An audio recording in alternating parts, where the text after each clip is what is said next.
Ahoj, já jsem Týna a vítám tady všechny milovníky EDI a informačních systémů. V dnešním videu se podíváme na to, jaká byla historie EDI. Elektronická výměna dat. Zní to vznešeně a profesionálně a hlavně inovativně, jenže EDI není žádná novinka posledního horkého léta. Všechno to totiž začalo v roce 1948, když probíhala studená válka a spojenci byli nuceni zásobovat svou část Berlína leteckým mostem.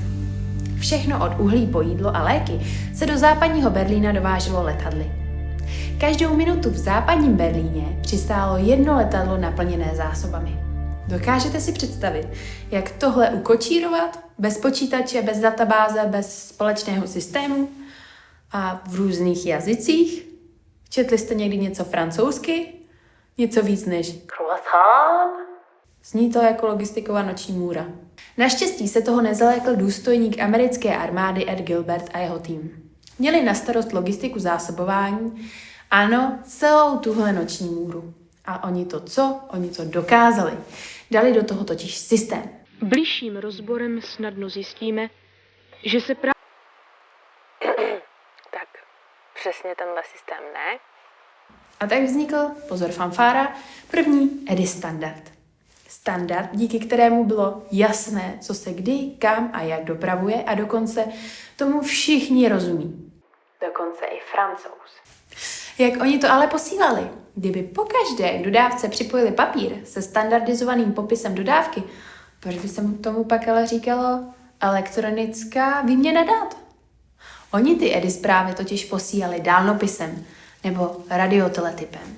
Spojenci pak používali EDI zprávy po celou dobu existence leteckého mostu. Když potom v 60. letech Ed Gilbert pracoval ve společnosti DuPont, měl na starosti logistiku. Oprášil svoje vědomosti a vytvořil EDI standard pro komunikaci mezi chemičkou a jejich dopravcem. V roce 1965 si možnosti posílání EDI zpráv všimla společnost přepravující náklad mezi USA a Nizozemí a začala ho používat. Zpráva, kterou bylo potřeba poslat, se tehdy ručně přepsala a poslala dálnopisem. V cílové destinaci zprávu přijmuli a na děrném štítku ji nahrali do počítače. Za 3 roky už EDI komunikaci používalo tolik dopravců, že se musel vytvořit výbor, takzvaný Transportation Data Coordinating Committee, TDCC, který usměrňoval a vytvářel další mezioborové standardy. A trvalo jim poměrně dlouho, než vydali první standard. Odhadem to bylo nějakých 7 let. A víte, kdo tuhle organizaci vedl? Zkuste hádat, není to tak těžký. Ano, byl to Ed Gilbert. Kdo jiný? V TDCC pak pracoval až do důchodu a začalo se mu říkat otec EDI. V roce 1977 kouzlu EDI propadly i potravinářské řetězce a jejich dodavatelé. A když se psal rok 1980, rozhodl se i Ford,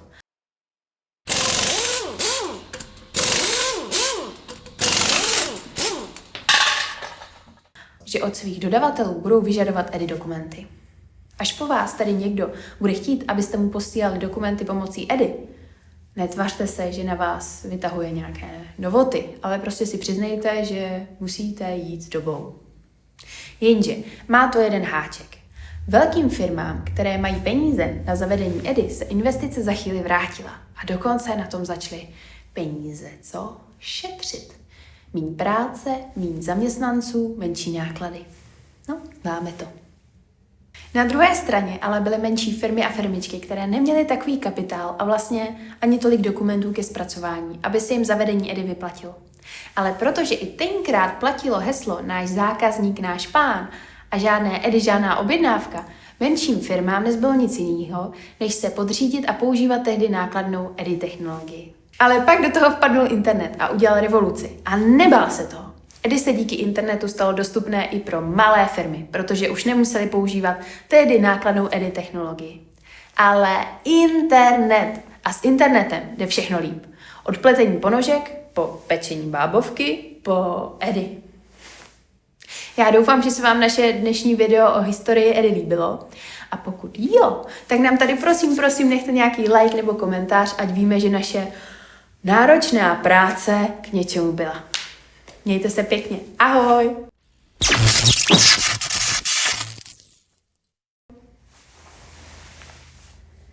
Jdeme domů? Jdeme domů. Jdeme domů!